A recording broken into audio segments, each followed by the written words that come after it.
Let's all laugh at the sugars. Part 9. Yes, these dim-wits that blindly follow Harry's wife without any regard for evidence or a consideration of intellectual argument occasionally pop up in the comments section on my YouTube channel, and it behoves me, as your glorious narrator, to point out their deficiencies and their shortcomings. I don't do so in the expectation that they will see them. Invariably, they're too short-sighted for this.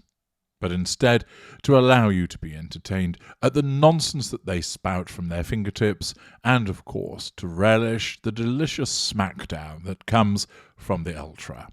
So, without further ado, settle back. I'd advise you not to have anything in your mouth other than your tongue and your teeth.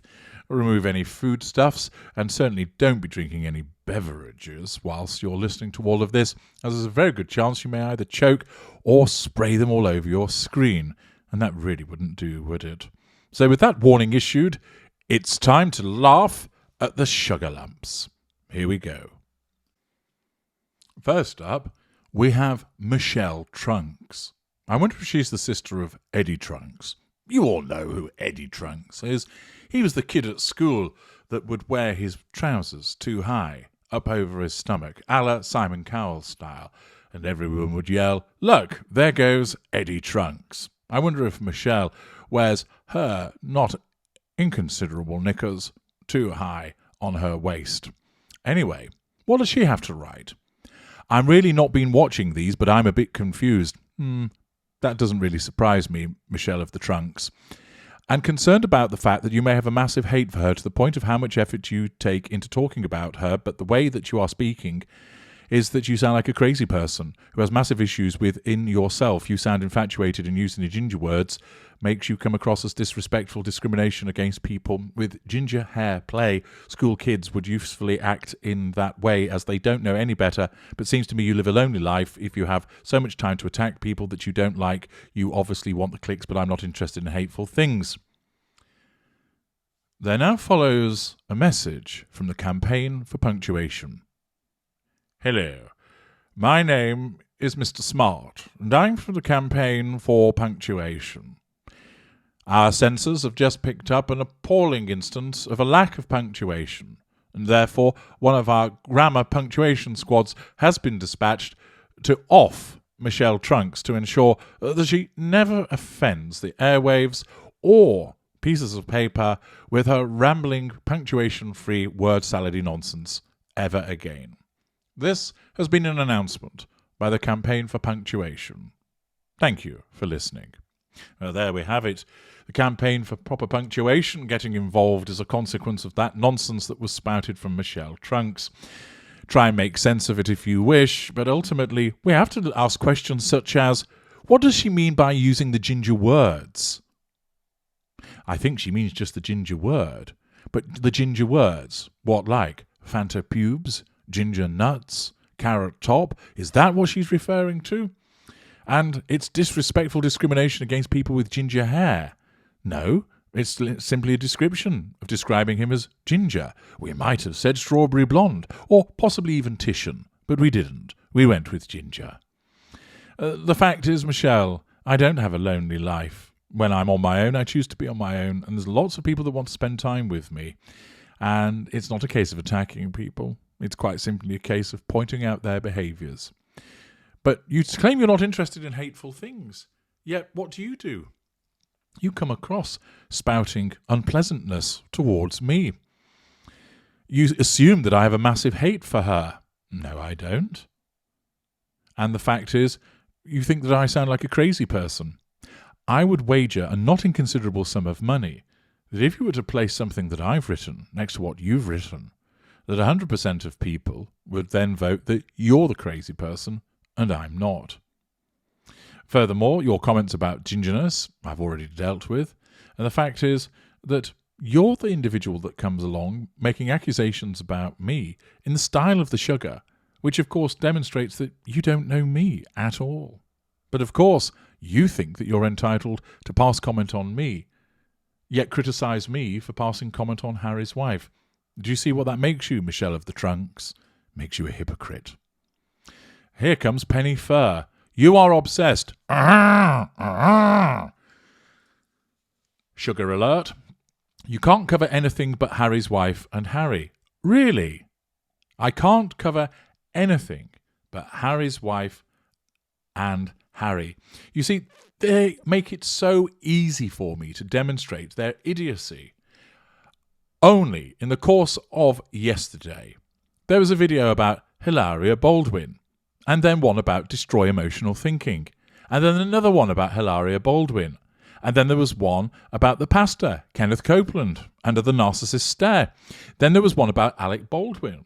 Before that, there was an interview with Ask It, then a video about the concept of ownership by the narcissist, then dropping the narc bomb, then an advertisement for the services of me mauling the lessers, then an video about found in translation, then another one explaining how fear is a product of the narcissistic dynamic, then another explaining how thinking is the enemy of the empath.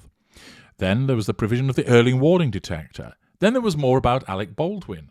In amongst all of that were 4 videos appertaining to Harry's wife, and there's a raft of material there, you utter simpleton, Penny Furr, that demonstrates that I can cover things other than Harry's wife and Harry. Indeed, there are more videos about subjects that are not those than are. But of course, you won't bother to look at all of that. Why? Because you're thick as mince. And of course, why not be racist into the bargain? Old white men will never accept black women. 1, she's not black. Don't kid yourself that she's black. She's a quarter black, if that. And she's repeatedly sought to hide her blackness with a plastic surgery in the way that she styles her hair. She herself referred to as Caucasian on a driver's license resume, so don't fucking come here suggesting that I'm the racist. I've told you before, I have no prejudices, I hate everybody equally. Neither am I old. And how do you know that I'm white? You're just making an assumption about me. Penny Furr, you are the racist.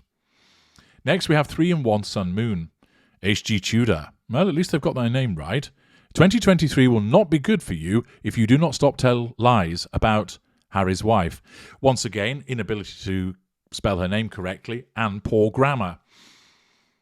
Ooh, I'm scared. Are you going to come and beat me up, 3-in-1 Sun Moon? I'll wager that I'd rip your throat out as soon as look at you. So don't come issuing threats to me, you great big pansy.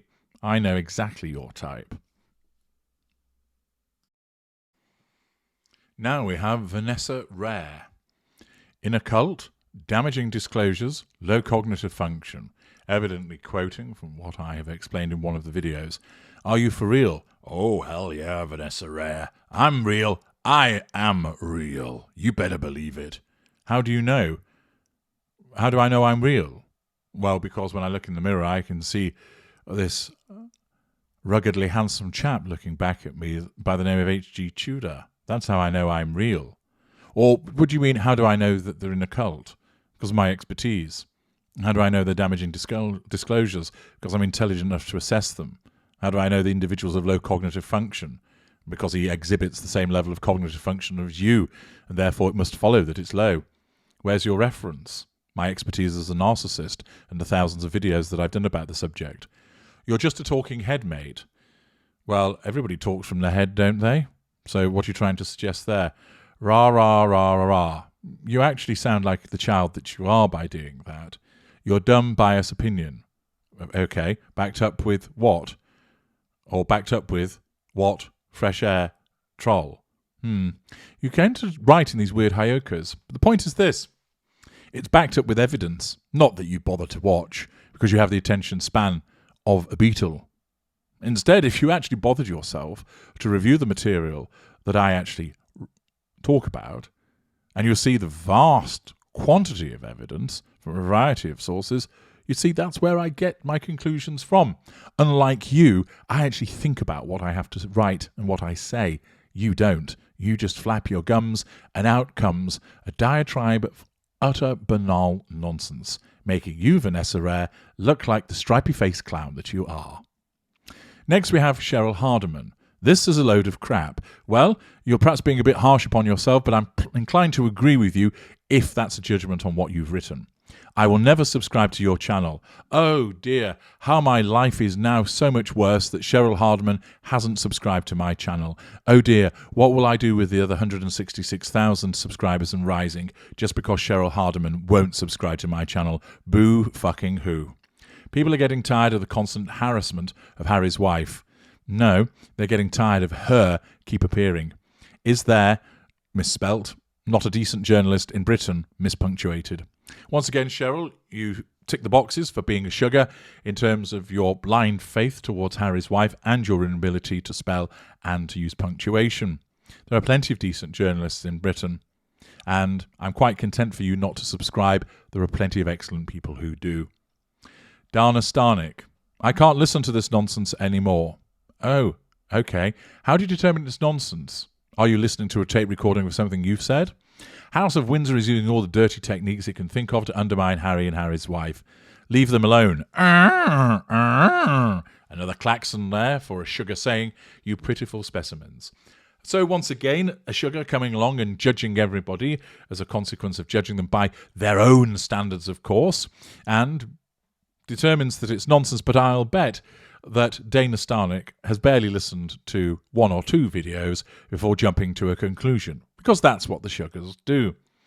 Instead, I'm going to use some evidence and to jump to no conclusion whatsoever, but rather form the valid conclusion that you don't listen properly, you don't understand evidence, and that you're a dimwit. There you are. Thank you very much, and you're welcome. Now, let's find out what other sugars are lurking.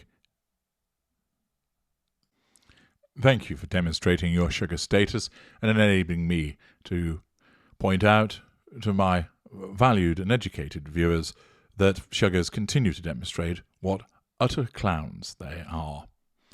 I'm sure there'll be more sugars along soon. Let's look out for that.